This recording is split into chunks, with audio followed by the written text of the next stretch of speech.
क्या अब जजों पर भी एफआईआर होगी? क्या अब जज भी जेल जाएंगे? ये सवाल इसलिए क्योंकि अगर ऐसा हुआ तो न्यायपालिका पर एक बहुत बड़ा प्रश्न चिन्ह लग जाएगा। और ऐसा क्यों हो रहा है उसकी भी एक वजह है।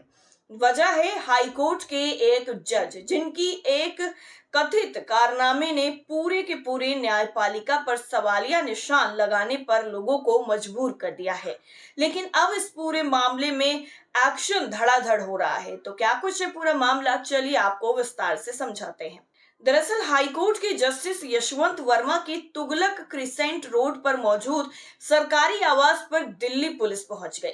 नई दिल्ली जिले के डीसीपी देवेश महला मुआयना करने पहुंचे। उनके साथ तुगलक रोड के एसीपी वीरेंद्र जैन और सुप्रीम कोर्ट के 2-3 कर्मचारी भी अंदर गए। बताया गया कि करीब 2:15 पर ये सभी अधिकारी जस्टिस यशवंत वर्मा के आवास पर पहुंचे। ये लोग स्टोर रूम का मुआयना कर रहे हैं जहां पर 14 मार्च की रात 11:15 पर आग लगी थी। आपको बता दें कि आग लगने से स्टोर रूम में बोरियों में रखे बेहिसाब नोट जल गए थे। इससे पहले बीते कल यानी मंगलवार को 3 जजों की कमेटी भी जांच करने उनके आवास पर पहुंची थी। तीनों जजों ने करीब 45 मिनट तक मुआयना किया था।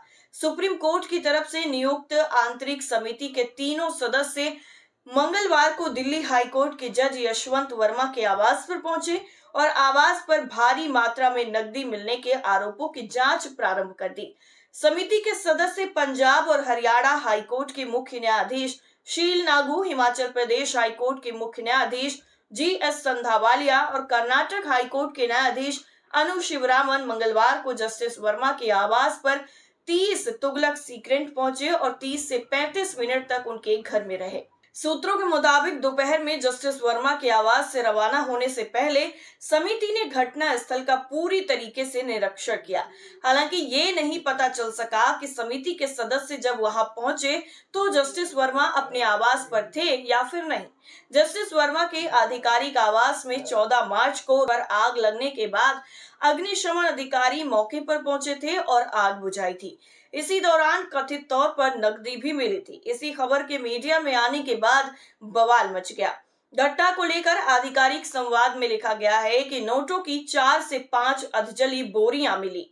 इस घटना के बाद 22 मार्च को प्रधान न्यायाधीश यानी सीजेआई संजीव खन्ना ने जस्टिस वर्मा के खिलाफ आरोपों की आंतरिक जांच करने के लिए 3 सदस्यीय समिति गठित की थी।